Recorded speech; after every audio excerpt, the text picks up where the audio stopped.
Hello everyone, I'm Amy Walter. And I'm John Mercurio. Welcome to Hotline TV.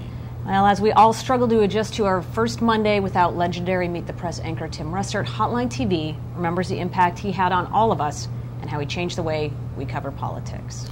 First, we wanted to share a few thoughts from Hotline staffers this morning. We all spent a little time this morning writing down some things that we remember about Tim Russert, and I just wanted to share a few of them. This from one of our reporters.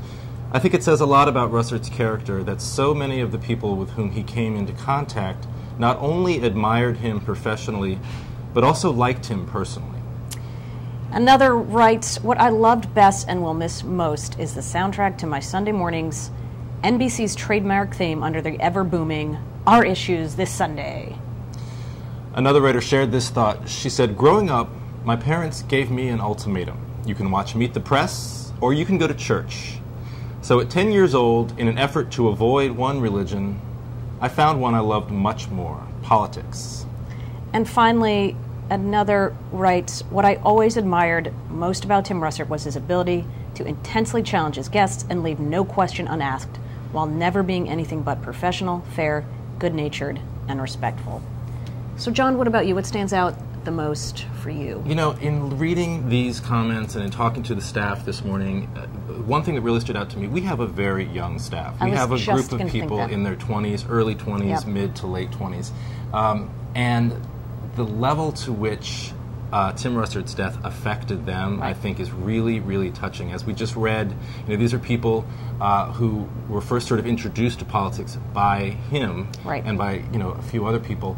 And the effect that I think he had on that generation, as well as other generations, you know, people throughout their lives, I think really speaks volumes to his ability to speak to people in 100 different ways. He talked to you in a very plain-spoken way. He also talked to you in a very intellectual way. He talked to you as a policy wonk, but he also talked to you as somebody who all he cared about was the horse race.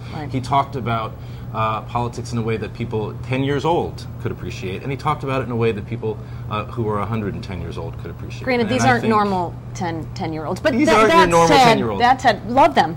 They love the youth. They're the future. They are good people. But you know, that's a very good point, especially when we talk about the fact that politics now has gotten so cynical that most young people are getting their news from Jon Stewart or the Colbert Report, and that the appreciation for just good, unbiased, old-fashioned political reporting is still in vogue, right? And that the back and forth and the he said, she said, and the hyper-partisan stuff, when it all said and done, these are the people that you remember. These are the people that sort of set the standard.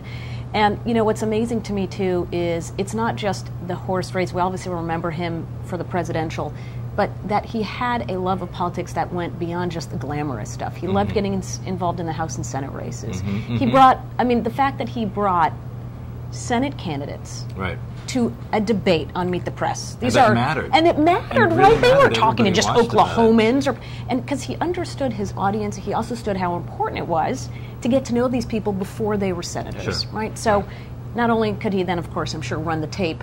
Last time you were on with the senator-elect, remember how you said this?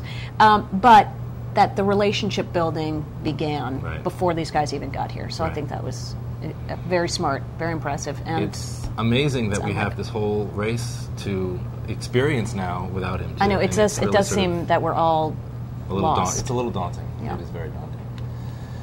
Anyway, that is all the time that we have for today, but thanks for watching. And Tim, we'll miss you.